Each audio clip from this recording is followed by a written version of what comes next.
Well, hi, friends. It's me, Pastor Michelle at Harmony Creek Church.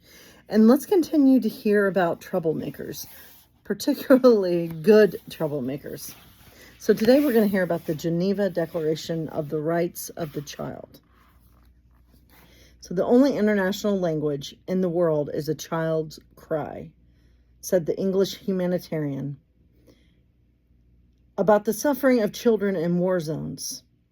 This humanitarian had seen this suffering firsthand. In 1913, she traveled to Macedonia as a member of the Macedonian Relief Fund to help starving farm workers and their families affected by the Second Balkan War.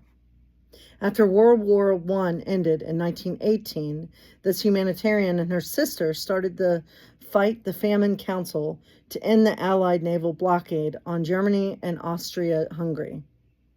Despite there being a ceasefire, the Allied blockade caused the deaths of many children, even though she was bombarded with moldy fruit back home in England and branded a turncoat for helping children from enemy nations. And her name was Eglantine. Eglantine, this humanitarian, kept on. She made newspaper headlines after passing out flyers and chalking messages onto the streets, resulting in her being arrested and fined. Remarkably, her fine was paid by her judge, Sir Archibald Bodkin, as a show of support and a show of encouragement. Eglantine made newspaper headlines all the time.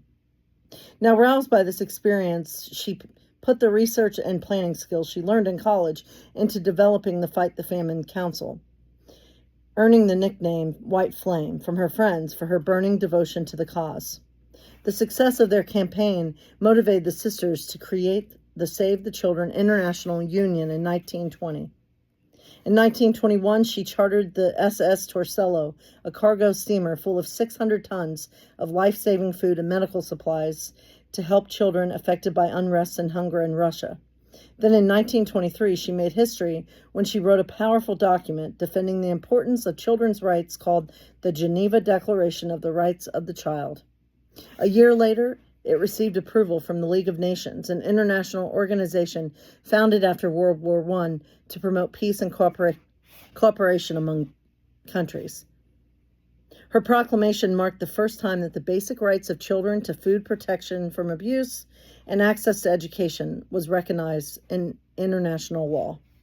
And her legacy didn't end there. Not only would the United Nations use the Declaration as the foundation of their 1989 Convention on the Rights of the Child, but Save the Children has also grown into one of the largest global children's charities, continuing to advocate for the well-being and rights of children today.